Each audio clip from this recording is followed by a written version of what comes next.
네, 안녕하십니까. 자, 오늘도 수업을 시작하기 전에 이제 머리 좀 가볍게 하고요. 책 한 권 소개해드리고 수업을 진행하겠습니다. 오늘 책은 좀 딱딱합니다. 책 제목이 50에 잃는 순자예요. 저자가 최종엽 씨가 되겠고요. 이 책은 철학서니까 사실 머리가 딱딱하고요. 지끈지끈해집니다. 근데 생각보다 좀 쉽게 풀었었는데요. 저는 이 책 내용을 소개해 드리고 싶지는 않습니다. 이 책을 읽으면서 딱 한 가지만 강조하려고요. 이 딱 한 가지가 여러분 공부에도 정말 도움이 되거든요. 그래서 이 책에서 딱 하나의 키워드, 바로 시간입니다. 여러분들이 앞으로 어떻게 시간을 잘 관리해서 합격을 할 것이냐, 이게 중요한 거거든요. 자, 시간하게 되면 크게 이 책에서는 두 가지로 종류를 구분하는데요. 첫 번째, 레드 타임입니다. 다음에 블루 타임입니다.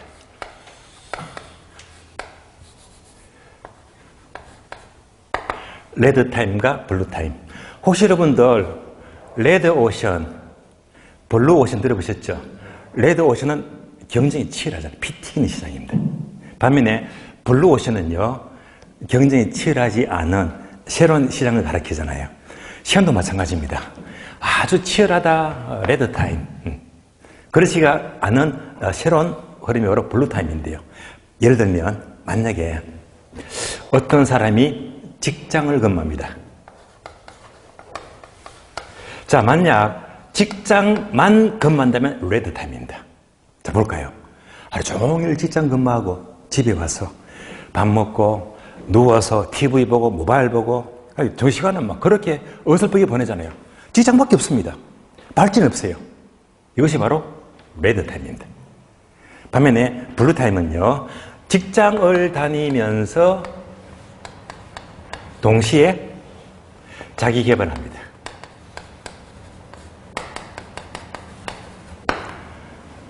지금 여러분들입니다. 보세요. 직장 근무하시고 오셔가지고 또 뭔가 합격을 위해서 지금 도전하고 계시잖아요. 얼마나 좋습니까? 이렇게 돼야지 발전이 있는 거예요. 그러니까 두 가지 시간이 있다. 여러분들은 지금 블루 타임을 쓰고 계시는 아주 잘하고 계십니다. 자, 다음에는요, 크로노스 시간이 있어요.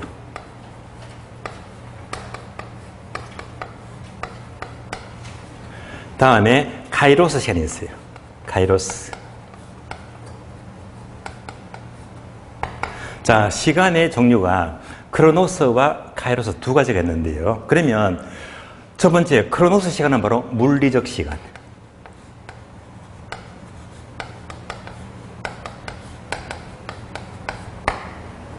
자, 얘는요, 누구에게나 시간의 절대 양은 똑같잖아요. 하루 24시간, 하루 1440분, 하루 86,400초입니다. 예. 누구든지 똑같은 시간이 바로 크로노스 시간입니다.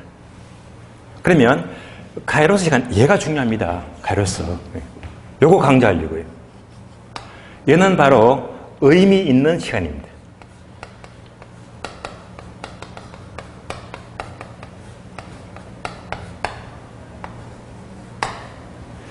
그러면 여러분들 잘 아시죠? 예를 들면 공작. 세계 3대 성인 중에 한 명이죠. 그러니까 예수, 석가모니, 공작 3대 성인이잖아요. 그럼 공자가 몇 시까지 살았다? 73세입니다. 요즘 100세 시대죠. 웬만하면 70 넘잖아요. 그러면 자, 일반 보통 사람이다. 소시민. 우리들 말이에요. 자, 요즘 시대에 73세까지 산다. 이거 별거 아니거든요. 예. 그러면 공작은 우리든지 크로노스, 이 시간은 똑같습니다. 예. 똑같은 시간입니다. 예. 그럼에도 불구하고 똑같은 시간인데 공작은 3대 성인이 되어버렸고 우리는 평범한 보통 사람들이잖아요. 그 차이가 뭐냐? 그 차이가. 그러면 공자는 73년을 살면서 시간을 이렇게 한 번 했거든요. 모든 시간을 어떤 시간? 의미 있는 시간. 그래서 이제 이분께서는 일평생을 바로 크로노스 시간입니다. 카이로스. 평생을 의미 있게 보내신 거예요. 그런데 보통 사람들, 소시민은 그렇지가 않더라는 말입니다. 자, 우리나라에서 되게 이 공부를 하게 되면 기본 12년이죠. 12년. 초등학교 6년, 중학교 3년, 고등학교 3년, 게다가 대학교 나면 4년 더 추가하게 되면요, 16년. 웬만하면 우리 대부분이 16년. 대부분 대학은 다 마치잖아요. 그런데 대학도, 자, 마찬가지로 그냥 건성건성 이렇게 시간만 띄웠더라면 좋은 대학 못 들어가요. 전문대학, 지방대학 정도. 그러나 똑같은 10년인데 열심히 공부하고 또 시간을 쪼개 쓰면서 그렇게 보낸 사람들은 바로 의미 있는 시간이죠. 카이로스. 이렇게 보낸 사람들은 SKY 대학교 또는 자격고시, 변호사, 판사, 의사가 되고요. 이것도 마찬가지 차이점으로 봐야 됩니다. 예. 이제 중요한 것은요, 바로 여러분입니다. 여러분은 이제 1년. 이제부터 1년 뒤에 시험 있잖아요. 그래서 이제 공인중개사.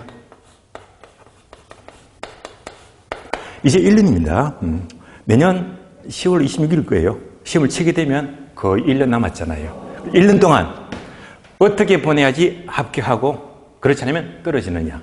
이것도 바로 둘 중에 하나입니다. 답이 나왔죠, 그죠? 예, 그러니까, 자, 그래서 시간만 때우기로 공부하게 되면 시험은 결코 될 수가 없습니다. 그러니까 여러분들은 앞으로 1년 동안만 의미있게, 예, 공부를 제대로 하시면요, 얼마든지 쉽게 합격을 할 수가 있거든요. 그래서 오늘 첫 시간은요, 지금부터 딱 1년 동안만 공부를 제대로 하자. 유의미하게, 의미있게 보내시면 우리 시험 아무것도 아닙니다. 사실 저는 오전반은 정백기 교수님 수업하시고 야간반은 제가 학교 수업 맡고 있잖아요. 그러면 저는 야간 수업이 6시 반부터입니다. 그럼에도 불구하고 저는요, 아침에 일찍 서로 올라왔습니다. 왜냐하면 저는 실무도 하니까 실무 미팅이 있었거든요. 저는 이제 아침부터 9시 반에 일어나서 지방에서 이제 SRT 타고요, 수서에 도착해서 바로 점심 먹고 바로 미팅 가 있습니다. 사당역에서요. 미팅 한 1시간 반쯤 하고 학원에 왔거든요. 그러면 오늘 같은 제 경우는요, 동선도 길고, 그러니까 이제 SRT 2시간, 전철 오는데 한 2시간 좀 더 걸리더라고요. 교통시간만 4시간 넘어갑니다. 그러면 오늘 같은 날은 전혀 책을 읽을 시간이 전혀 없거든요. 그럼에도 불구하고 SRT 2시간 동안 앉아있으면서 전철역에서는 오늘 피곤한 게요, 사당에서 그 신도림부터 가서 계속 오는데 사람들이 많아서 계속 서서 왔는 거예요. 저는 질색인데 거의 한 1시간 반을 서서 온 거예요. 30분 앉아서 왔고. 그러다 보니 피곤해 죽겠어요. 그럼에도 불구하고 오늘은요, 교통 이동 시간에 요 책입니다. 요 책 보시면 붙어져 있죠. 거의 한 권 다 읽었잖아요. 이동하면서. 그냥 모바일만 보는 게 아니라 그 시간에 남들이 뭐든지 말로 서서 계속 책 들고 계속 읽었습니다. 하다 보니까 이제 몇 페이지 안 남았거든요. 이런 시간에 어떤 시간? 바로 카이로스 시간입니다. 조금은 피곤하지만은 참 의미가 있더라고요. 그리고 이 책도 제목을 보시면 영원한 수업입니다. 영원한 수업. 사람은 영원히 공부를 해야 된대요. 그래서 이 책은 짧게 본다면, 여러분들 아웃도어 노드페이스 있죠? 거기가 영원 무역인데요. 그 회장 딸, 두 번째 딸이 쓰신 책인데, 그러니까 회장 밑에 이 둘째 딸이 이 영원 무역을 이제 부회장으로 승계받는데, 이 부회장, 이 여자분이 초등학교, 중학교, 고등학교 지내면서 어떻게 시간을 이렇게 보내느냐. 의미 있는 시간. 그러니까 영원한 수업입니다. 그러니까 이 그룹의 제 2대 후계자도 시간을 이렇게 제대로 보내신 분들이 있더라고요. 저는 이 책을 보면서, 이야, 정말 이 세라고 해서 전부 다 배는 건 아니구나. 그러니까 중학교 때부터 빨리 유학을 가거든요. 그 유학이 정말 힘들게 보냈더라고요.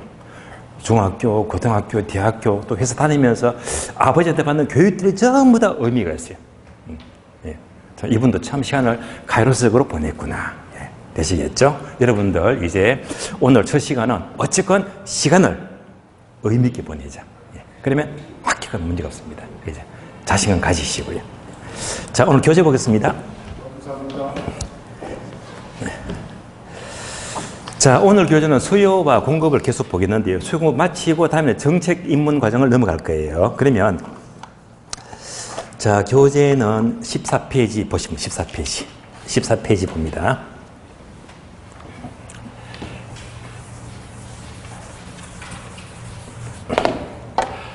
그러면 지난주 내용을 잠시 떠올려보게 되면요. 지난주에 첫 번째 수요, 두 번째 공급을 공부했습니다. 자, 수요는 짧은 말로 물건을 사는 것이고 반대로 공급은 파는 것이다. 그래서 자, 수요하게 되면 일정 기간 상품을 구매하고자 하는 욕구를 말이요. 자, 일정 기간 하게 되면 유량, 저량 아시죠? 둘 중에 어디 속한다? 유량이다. 살려고 하는 것입니다. 사전적이다, 사후적이다? 사전적. 반드시 구매력이 뒷받치는 수요가 무슨 수요? 유효 수요다, 잠재 수요다? 유효 수요를 가리킵니다. 그래서 수요만 나왔다면 유량 개념, 사전적 개념, 유효 수요 이것만큼은 바로 떠올리시고요. 그리고 이제 거기까지가 의의가 되고요. 두 번째는 수요 법칙인데요.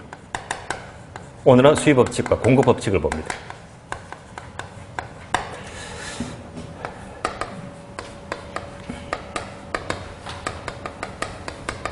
자, 강의 노트 보시면 이렇게 나와 있죠. 바로 이 부분도 나와 있습니다. 그러면 각각 둘 다 원칙과 예배가 나와요.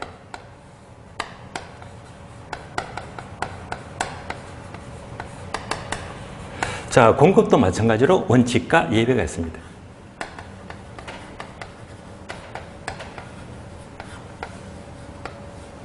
자, 그러면 원칙은 계속 반복되고 있습니다. 자, 수요 법칙의 원칙 하게 되면 기억나시죠? 비싸면 적게 산다. 예. 따라서 가격과 수량은요, 반대로 움직이죠. 반비례 법칙. 자, 그대로 풀어 쓰는 겁니다. 강의 노트 그대로 보시면 돼요. 따라서 가격이 상승하면 수요량은 반대로 감소하고요. 가격이 싸면 반대로 많이 사겠죠? 수요량은 증가하더라. 그래서 결론적으로 수요 법칙은 원칙은 반비례 법칙이다.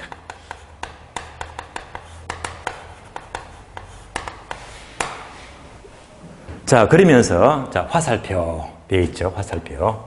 자, 이 반비례 법칙을 그래프로 그린다면 바로 우하향 모양이죠. 자, 가격과 수량과의 관계에서 반비례 법칙은 우하향. 얘가 바로 수요 곡선입니다. 우하향 곡선이 됩니다.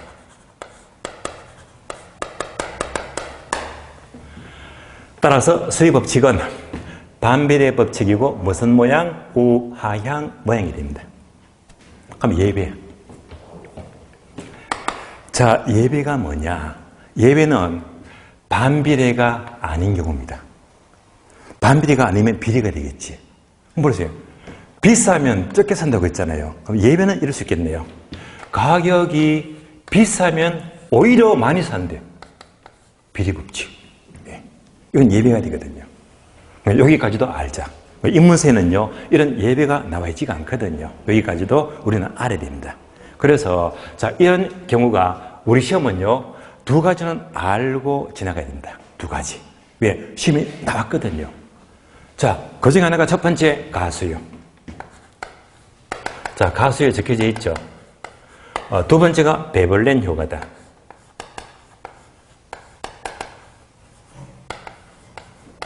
여기까지는 이해를 하셔야 됩니다. 자, 첫 번째, 가수요가 뭡니까? 하게 되면요. 가수는 아주 쉬운 말로 사재기 한다, 사재기. 사재기 현상입니다. 그러면 예를 들어 볼게요. 자, 우리가 지금 편의점에 가게 되면요. 에세 담배를 사요. 담배 한 갑 얼마죠? 4,500원이죠. 그러니까, 자, 담배를 예를 들면, 담배 한 갑에 얼마? 4,500원이다. 그런데, 그럴 리가 없겠지만 정부가 내년 1월 1일부터 다음 달부터 담배 한 갑에 10,000원씩 올리겠대. 10,000원씩. 이렇다면 큰일 나죠. 그러면 담배값 오르기 전에 어떻게 합니까? 미리 사재기 하지. 그러니까 보세요. 담배값이 오른다고 하니까 오르기 전에 미리 많이 산다. 사재기 하잖아요. 이런 것들이 예배가 되거든요. 예배. 그래서 수요일에 예배하게 되면 오를 것이라고 예상하니까 미리 사재기 하더라. 가수요. 예배가 되고요. 다음에 베블렌 효과가 되면요. 이것은 우리나라에 특히 이런 부자가 많잖아요. 어떤 부자? 졸부. 졸지 부자가 됐어요. 특히 수도권에 땅 많이 갖고 있는데 그 주변이 이제 개발된다 하게 되면 보상금이 막 몇십억, 몇백억 기본이잖아요. 한순간에 졸부가 되어버립니다. 이런 졸부들의 소비 행태를 베블렌 효과라고 불러요. 다시 말하면요. 얘는 과시성 소비다.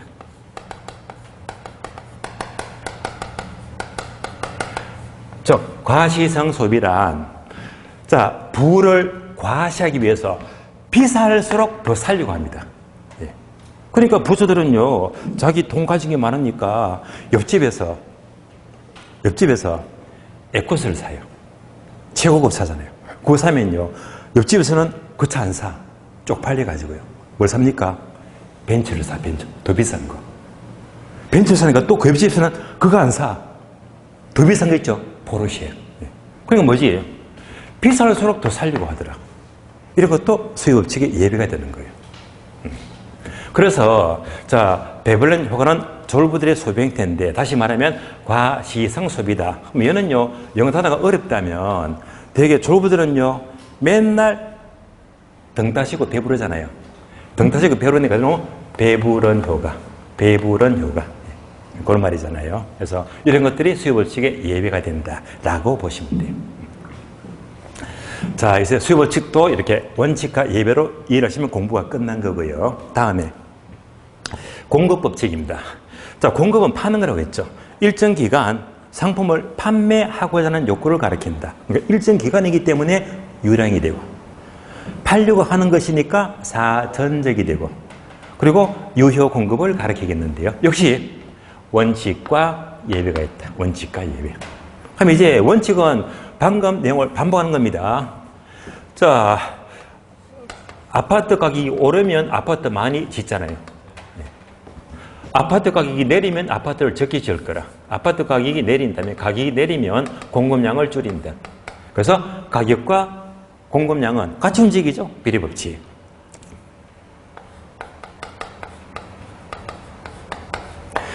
이 비례법칙을 그래프로 그린다면 이제 우상향망이죠.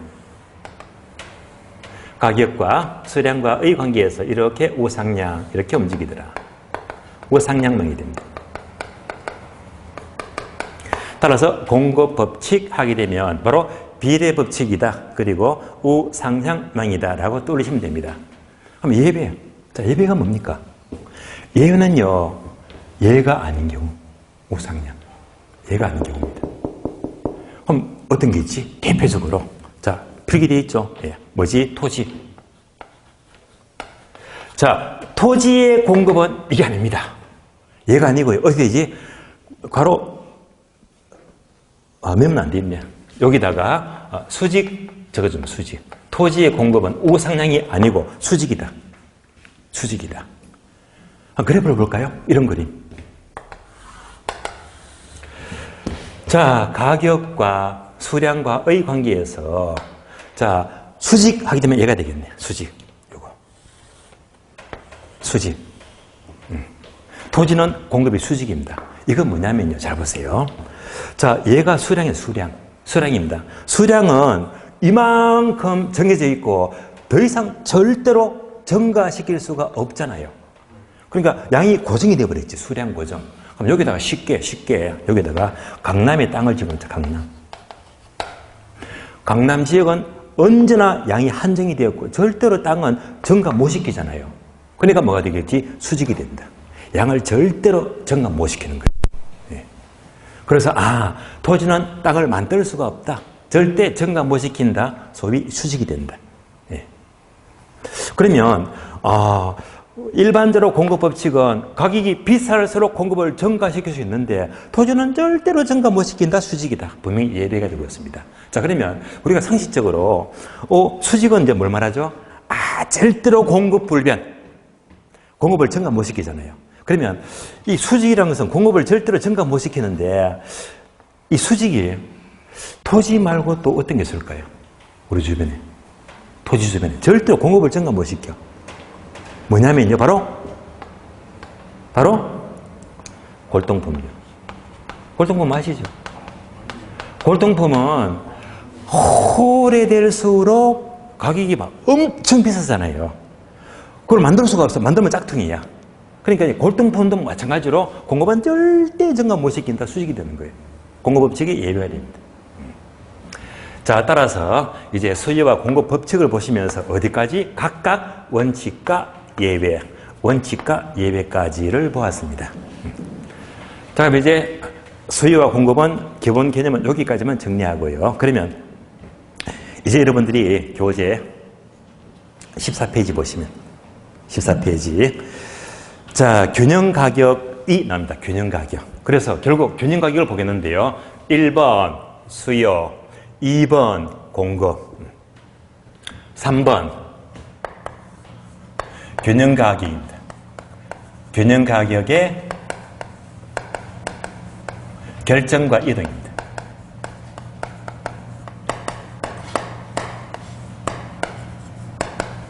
균형 가격 결정과 이동이 됩니다. 그러면 자, 얘를 공부하게 되면 우리 시험은요 딱 두 가지입니다. 출제되는 게요. 그러면 그 두 가지가 뭐냐? 첫 번째는 계산 문제예요. 얘는 거의 계산 문제로 나와요. 계산 문제. 두 번째는요, 계산 문제가 아니면 무조건 그래프를 그리자. 요거밖에 없습니다. 그래서 균형 가격만 나왔다면 계산 문제 아니면 그래프 문제다. 참고로 올해 시험이 있죠. 34회. 올해 시험은요. 계산 문제만 나왔거든요. 작년 시험 33회 때는요. 계산 문제 나오고 그래프 나오고 두 문제 나왔고요. 그래서 항상 나온다면 이렇게만 나오는 거거든요. 자, 그러면 이제부터 하나씩 봅니다. 균형 가격의 결정과 이동인데요. 따라서 목차는 두 가지. 첫 번째, 균형 가격 결정.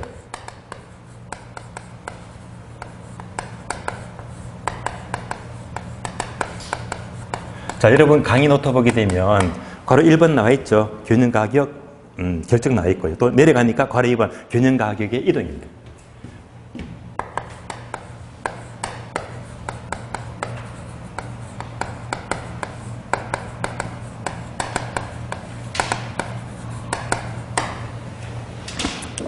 그럼 여러분들이 14페이지 우리 입문서를 보더라도 똑같습니다. 1번이 뭐지? 균형 가격 결정이 되고요. 내려가서 목차 2번, 얘가 바로 균형 가격의 이동입니다. 내용은 똑같습니다. 그러면 자, 강의 노트를 보나 입문서를 보나 똑같은 그림이 나오잖아요. 자, 그림은 쉬워요. 여러분들이 이제 그림 그대로 그래프를 보시면 되고요. 쉬운 그림입니다. 자, 세로축은 가격 P가 되고요. 다음에 가로축은 수량 Q가 됩니다. 자, 그러면 이제 우리가 공부했던 거 수요 법칙은 반비례 법칙이고 무슨 모양? 우하향. 예, 우하향. 얘가 수요입니다. 공급 법칙은 비례 법칙이고 무슨 모양? 우상향. 합치는 거예요. 그럼 이제 양자가 합치니까 일치하는 점이 나옵니다. 일치하는 점. 여기서 균형이 결정됩니다. 균형. 따라서 수요와 공급이 일치하는 점에서 균형 가격 결정이 되고, 그래서 책에서는 주로 P0인데, P0. 얘가 균형인데요. 저는 습관이 되어서 그냥 P 스타를 쓰는 게 습관이 돼가지고 P0나 P 스타나 똑같습니다. 그래서 이 스타 표시는 균형을 말합니다. 균형 가격 결정이 되고, 또 여기서 균형 양이 결정이 돼요. 어려운 거 없잖아요. 그래서 수요와 공급이 일치하는 점에서 균형 가격과 균형 양이 결정이 된다. 그러니까 이제 이거는 그림이 너무 쉽다 보니까 이거를 지문으로 더 만들 수가 없습니다. 여기 다예요. 간단합니다. 그러면 자, 일치하니까 균형은 결정이 되는데 균형. 그러면 현실은요. 일치하지 않을 수도 있잖아요. 일치하지 않더라. 어떨 때? 이럴 때.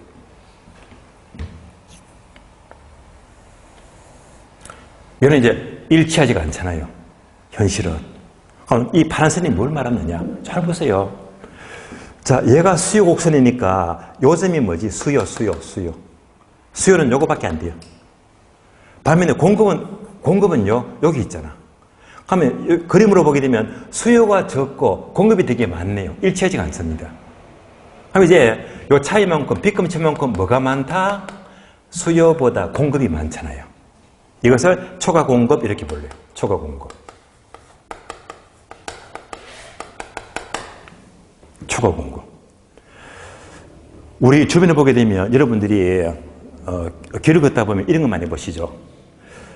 그 빌딩 벽에 또는 담에 그 광고지 붙여놓은 거 보시죠. 어떤 거? 2월 상품 창고 대방출 보셨죠? 그러니까 이 광고 전단지를 보게 되면 2월 상품 창고 대방출 폭탄 세일 몇 프로? 80%, 90% 세일이잖아요. 그게 바로 요거야. 창고에 이만큼 재고가 잔뜩 차 있습니다. 얘가 뭘 말하지? 재고가 많대 말인데. 재고가 넘치는 거예요. 자, 이렇게 공급이 넘치더라. 공급이 많으면요. 이때는 이제 80%, 90% 폭탄 세일하죠. 가격이 뚝 떨어집니다. 어떻게? 가격이 뚝 떨어집니다. 폭탄 세일하잖아요. 그럼 싸니까 사람들이 자꾸 많이 사러 몰려들거든. 몰려들면서 점점 균형을 찾아갑니다. 결국은요, 이렇게 괴리가 생겨도 가격이 내려가면서 이 균형점을 찾아가는 겁니다. 결론. 공급이 많으면 재고가 넘치는 거야. 이때는 어떻게 됩니까? 가격이 내려가면서 균형을 찾아갑니다. 예. 그래서 이제 초과 공급이면 가격이 내려가면서 자동적으로 균형을 찾아갑니다. 정반대로 이럴 때요. 또 파란 선이 있다. 이럴 수도 있습니다. 얘는 뭡니까? 공급보다 수요가 많습니다. 공급은 요거밖에 안 되는데 수요가 이따만큼 많잖아요. 그러니까 빗금치만큼 뭐가 되지? 초과 수요. 초과 수요. 그럼 수요가 많다는 것은 다른 말로 공급이 태부족하잖아요. 공급이 부족하다. 요 지점이 바로 다른 말로 품귀 현상. 품귀 현상입니다. 여러분들 가을철에 김장 담글 때 매년마다 배추 올해는 배추 농사를 많이 지었다 적게 지었다 저는 몰라요. 보통입니까? 그러면 어느 한 해에 배추가 너무 귀해. 품귀 현상. 바로 이거잖아요. 배추 농사는 요거밖에 안 짓는데 배추 먹여 사면 이따만큼 많습니다. 그럼 공급이 부족하잖아요. 품귀 현상. 이럴 때 어떡합니까? 배추값이 올라가죠. 이렇게. 가격이 상승합니다. 그럼 가격이 비싸집니다. 비싸니까 점점 적게 먹겠지. 그러면서 요점을 저절로 찾아가거든요. 자, 그러니까 결국, 자, 여기서는 뭡니까? 자, 수요가 많으면 다른 말로 공급이 부족하다는 말이 되고, 수요가 많으면 가격이 오르면서 균형점을 찾아갑니다. 되시겠죠? 결론적으로 공급이 많으면 가격이 내려가면서 조정하게 되고, 수요가 넘쳐버리면 가격이 오르면서 조정했는데 결국 수요와 공급이 일치하는 점에서 균형 가격과 균형 양은 결정이 된대요. 그래서 이제 요 그림이 전부 다예요. 균형 가격. 따라서 자, 입문서를 보시나 강의 노트를 보시냐 균형 가격 결정은 결론 수요와 공급이 일치하는 점에서 균형은 결정이 된다라고 보시면 됩니다. 다음에 이제 바로 2번 내려가죠. 균형 가격의 이동이다. 이동입니다. 자, 이동은요. 여러분들이 강의 노트 보시면 동그라미 1번 보시면 수요와 공급 중 한쪽만 이동한다면서 그래프가 4개 나와요. 뒷페이지 볼래요? 자, 다음 페이지 보시면 동그라미 2번 수요와 공급이 동시에 변화할 때는 그래프가 3개 나오잖아요. 그래프가 4개 나오고 3개 나왔죠. 그러니까 보세요. 그래프를 그려야 되겠네요. 지금부터 그래프 연습하는 겁니다. 그래프. 그러면 이제 이런 많은 그래프들이 총 몇 개? 앞페이지 4개, 뒷페이지 3개잖아요. 총 7개. 근데 여러분 인문서 보게 되면 그래프가 그렇게 상세히 안 나 있습니다. 그러니까 이해하기가 어려워요. 자, 그러면 이제 여러분들 교재 봅니다. 인문서. 인문서 보시면 자, 목차 2번에 있죠. 균형 가격과 균형 거래량의 변화에서. 얘가 바로 균형 가격 이동인데요. 바로 1번 보시면 수요와 공급 중 밑줄 하세요. 어느 하나만 밑줄. 어느 하나만. 그러니까 한 개만 변화한대. 그럼 이제 하나만 변할 적에는요. 표가 보이죠. 자, 표를 보시면 동그라미 1번 수요 증가, 2번 수요 감소. 다음에 오른쪽 페이지 보시면 15페이지. 자, 공급 곡선 하나만 이동하는데 다시 표를 보시면 1번 공급 증가, 공급 감소. 몇 가지? 4가지. 수요 증가, 수요 감소, 공급 증가, 공급 감소. 4가지잖아요. 이것을 그래프로 그린 게 여러분들 강의 노트입니다. 강의 노트 보시면요. 강의 노트 보시면 자, 앞페이지 보시면요. 수요와 공급 중 어느 하나만, 한쪽만 이동하는데 아래 그래프 4개 있죠. 그러니까 첫 번째가 수요 증가, 두 번째가 수요 감소, 세 번째가 공급 증가, 네 번째가 공급 감소. 그래서 인문서에 4가지 경우를 전부 다 그래프로 옮겨놨잖아요. 자, 그래서 지금부터 이 4가지를 그림으로, 그래프로 설명을 드리겠습니다. 자, 그래프를 4개 그렸죠. 4개를 봅니다.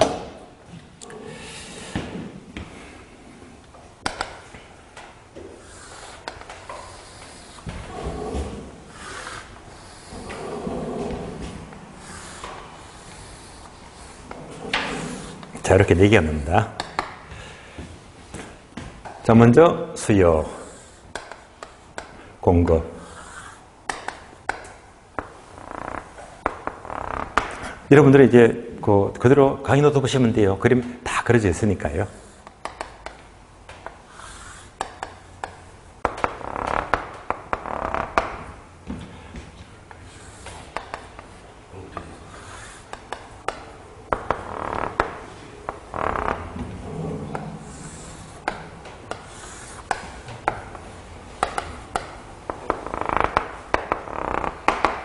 자, 그럼 이제 그래프가 4개인데 첫 번째가 뭐죠? 수요 증가. 돼 있죠. 두 번째가 수요 감소입니다. 세 번째가 공급 증가. 네 번째가 공급 감소예요.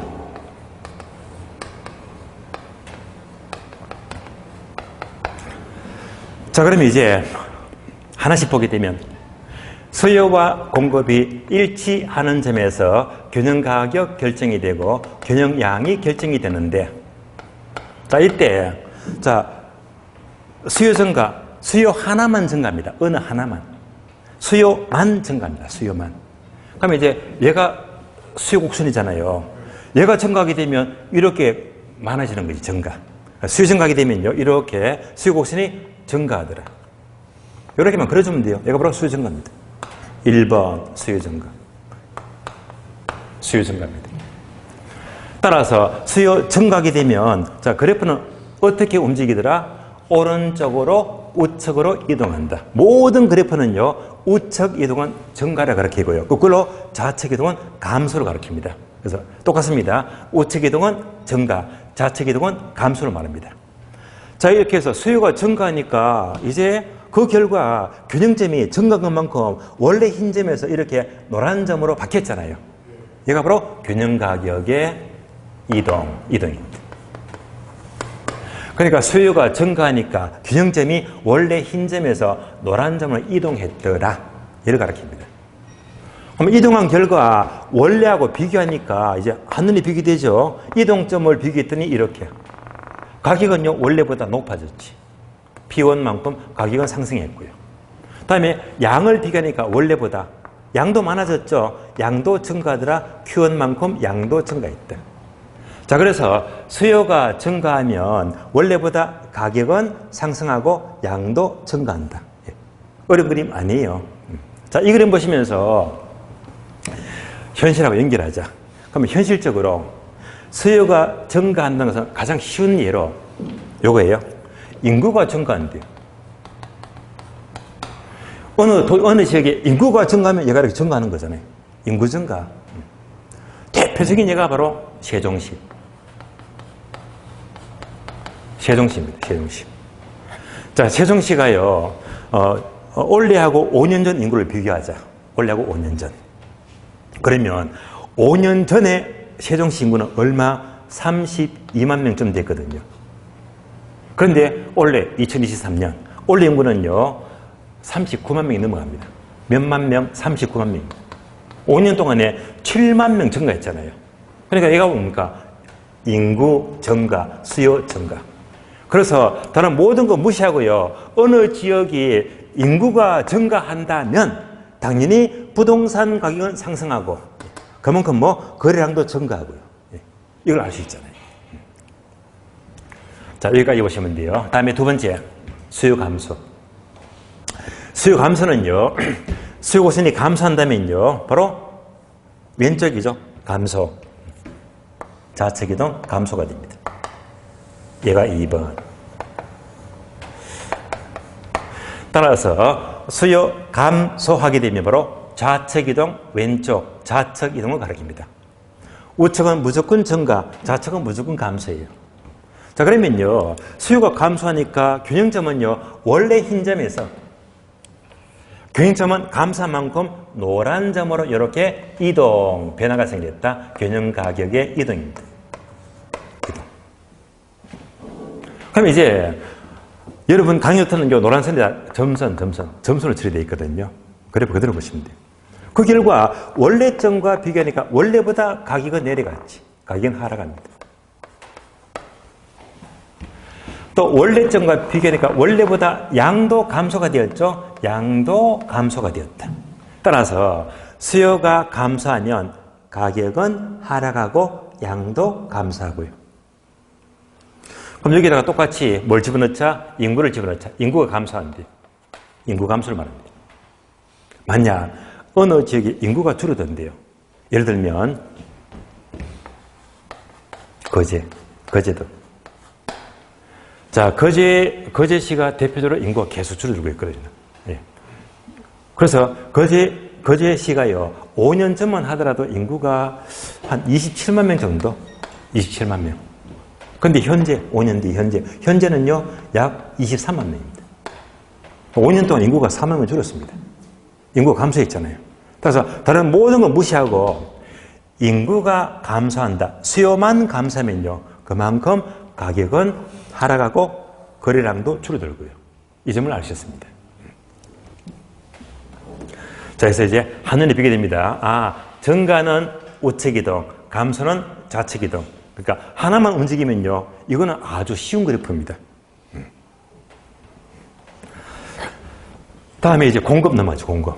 이제 공급은 이제 느낌이 뭐죠? 공급 곡선만 이제 증가하면 우측 이동, 감소하면 좌측 이동. 그러시면 되거든요. 그래서 자, 공급 증가입니다.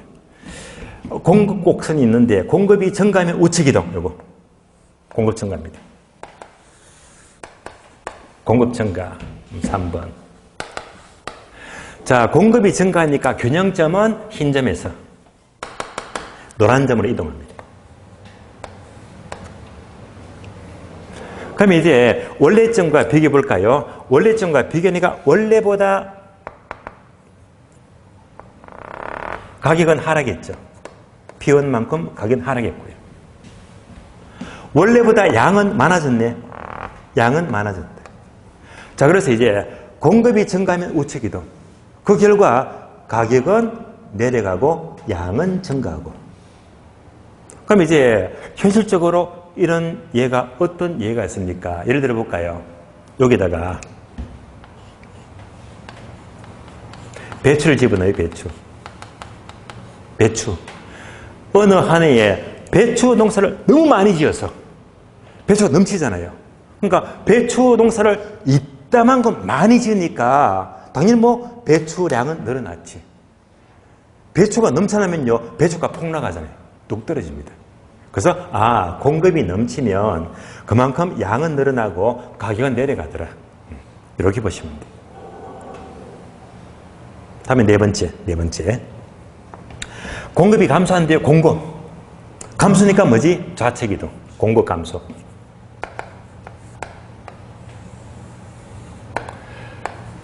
공급 감소입니다. 감소는 좌측이동입니다.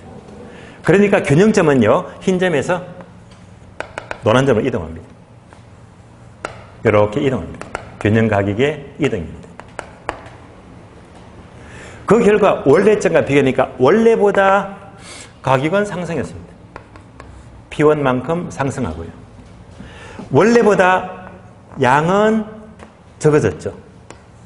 양은 감소하더라. 따라서 공급이 감소하면 좌측 이동. 그 결과 가격은 오르고 양은 감소한다. 이것도 현실적으로 예를 들면요. 여기다 똑같이 배추를 집어넣자. 배추. 자, 원래 배추 농사가 너무 적게 지었다. 배추가 풍기 현상입니다. 이게 뭐죠? 배추 농사 적게 지었다. 공급을 적게 했잖아요. 그러니까 당연히 양은 적어졌지. 배추값은 엄청 올라가잖아요. 이런 점을 아셨습니다.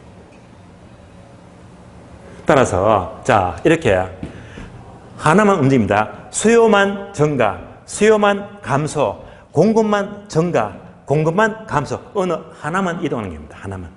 하나만 이동하면 그림이 아주 쉬워요. 여러분들 바로 그럴 수 있잖아요. 자 그래서 요 그래프 4개가 우리 입문서 보게 되면 입문서. 자 교재 보시면요. 14페이지에 맨 밑에 보시면 표가 나와 있죠. 자, 수요 곡선만 이동한다 해서 표를 보니까 수요 증가, 감소 요거 두 가지. 수요 증가, 수요 감소. 그다음에 오른쪽 표 15페이지입니다. 15페이지 보시면 첫 줄, 목차 2번 공급 곡선만 이동한다. 표를 보게 되면요. 공급 증가, 공급 감소 나왔죠. 공급 증가, 공급 감소. 그래프 다 그랬잖아요. 자, 이제 한 번 더 정리합니다. 4가지를 한꺼번에 보세요. 지금부터 총정리합니다. 한눈에 보자. 먼저 수요가 증가하면 인구가 증가하죠. 그러면 반드시 가격은 올라갑니다. 연결하세요. 수요가 증가하면 가격은 상승한다. 다음에 수요가 감소하면요. 인구가 감소하지. 그러면 가격은 하락합니다. 다음에 공급이 넘쳐. 공급이 많으면요. 가격은 하락합니다. 다음에 공급이 부족합니다. 공급이 부족하면, 공급이 감소되면 가격은 상승 올라갑니다. 그래서 수요에 따라서 가격은 오르기도 하고 내리기도 하고 공급에 따라서 가격은 내리기도 하고 오르기도 하고요. 항상 이 가격은 모세에서 수요와 공급에서 가격 오르기도 내리기도 하더라. 그러면 요 4개를 한꺼번에 보시면서 만약 여러분이 합격했어요. 이 시험에. 이제 중개해야지. 중개 사무 차려야지. 그러면 하나, 둘, 셋, 넷 중에 어느 쪽이 돈 벌기 가장 좋을까요? 자, 결국은 여러분 중개업하게 되면 뭡니까? 아파트 가격이 자꾸 올라가야 되겠지. 올라가야 됩니다.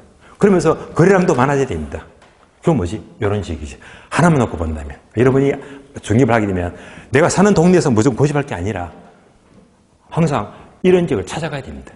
이런 지역을. 이런 지역은 보세요. 가격이 계속 올라가지. 그러면 중개 수수료가 많아지잖아요. 근데 그래도 잘 되고 있지. 얼마나 좋아. 그리고 이제 이런 지역을 찾아가서 중개업을 하게 되면 그만큼 돈을 번다는 말입니다. 여기서는 가장 좋은 지역입니다. 자, 그래서 한 번 더 반복합니다. 정리 한 번 더 합니다. 가격이 왜 오르고 가격이 왜 내립니까? 하게 되면 인구가 증가하면, 수요가 증가하면 가격이 오릅니다. 인구가 감소하면, 수요가 감소하면 가격은 내려가는데요. 그 다음에 공급이 넘쳐버리면 이때는 가격이 하락합니다. 공급이 부족해요. 부족하면요 가격은 올라갑니다. 이거 다시 정리합니다. 정리. 자, 이제 정리하자면요. 수요가 증가하죠. 수요가 증가하면 뭐라고 했죠? 가격 오른다고 했죠.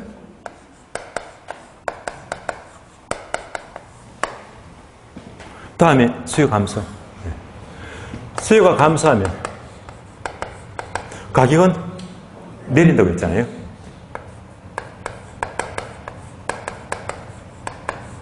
다음에 공급. 공급이 너무 많아. 그러면 가격이 내립니다. 공급이 많으면 가격은 내려갑니다. 다음에 공급이 부족해. 부족하면 가격은 올라갑니다.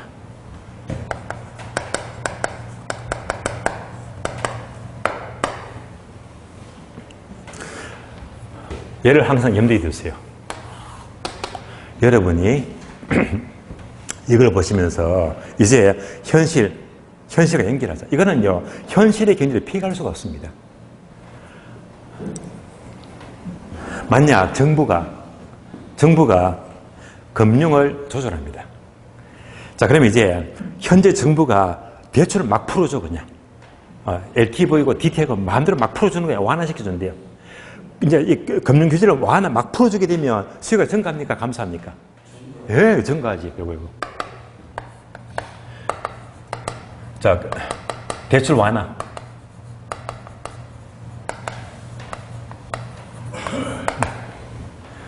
대출 보면 확대하고 막 이자도 싸게 하고요. 이렇게 봐주게 되면 수요가 증가합니다. 근데 이럴 때는 가격은 계속 올라가는 거야. 그걸로 대출을 확 쪼아버려. 대출 규제. LTV, DTI 폭도 막 낮춰버리고 이자도 높아지는 거고. 수요 증가 감소. 대출 규제. 감소죠. 대출 규제. 규제하는 만큼 수요 감소하거든요. 이것만 놓게 보게 되면 가격은 내려갑니다. 아시겠죠? 다음에 공급 넘어갑니다. 공급. 요즘요, 작년부터 건축 자재값 장난 아닙니다. 특히 뭐죠? 철근값 엄청 올랐거든요. 그러니까 건설할 엄두가 안 나. 다시 철근값이 너무너무 비싸요. 건축 자재값이 너무 비싸면 공급 증가입니까? 감소입니까? 감소지. 건축 자재값이 너무 비싸. 감당을 못해요. 철값이 비싸게 되면 아파트를 많이 못 지어. 그렇잖아요. 그럼 당연히 뭐지? 공급이 감소가 되면 계속 가격이 올라가잖아요. 거꾸로 건축 자재 너무 싸. 건축 자재값이 너무 싸다면 이때는 막 공급은 자꾸 늘어나겠네. 이러면 그것만큼 가격은 내려갑니다. 여러분들이 항상 이런 것들은 책 따로 현실 따라 보시지 마시고 여러분이 뉴스 보다가 철근값 올라가네 하면 요거잖아. 그럼 앞으로 이제 이런 이유가 되겠네요. 어느 지역에 인구가 늘어난데 그것만 놓고 본다면 가격 상승률이구나. 이건 항상 이제 현실하고 연결을 시켜야 된다. 되시겠죠? 자, 그래서 지금까지는 이제 어느 하나만 이동하더라. 수요가 증가하면 가격은 오르고 수요가 감소하면 가격은 내리고 공급이 증가하면 가격은 내리고 공급이 감소하면 가격은 올라가고 어느 하나만 이동하는 경우. 그러면 이제 우리 교재 보시면 15페이지. 자, 중간에 보게 되면 가로 2번이 있죠. 수요와 공급이 밑줄입니다. 동시에 변화 밑줄. 둘 다 변화한대요. 둘 다 변화한대요. 그럼 얘가 보니까 동그라미 1번, 2번, 3번, 4번 있잖아요. 이거 여러분들 지금 못 따라합니다. 되게 어려운 거예요. 그래서 자, 가로 2번 동시에 변하는 경우가 여러분들은 강의 노트 보시면요. 강의 노트 뒷페이지입니다. 자, 뒷페이지 보게 되면 동그라미 2번 수요와 공급이 동시에 변한다. 나왔잖아요. 둘 다 움직인대요. 그런 경우가 그래프 3개 나오죠. 그래서 요 그래프도 차근차근 글 줄 알아야 됩니다. 그래서 얘는요, 10분 쉬었다가 다음 시간 이어서 설명을 드리겠습니다. 쉬겠습니다.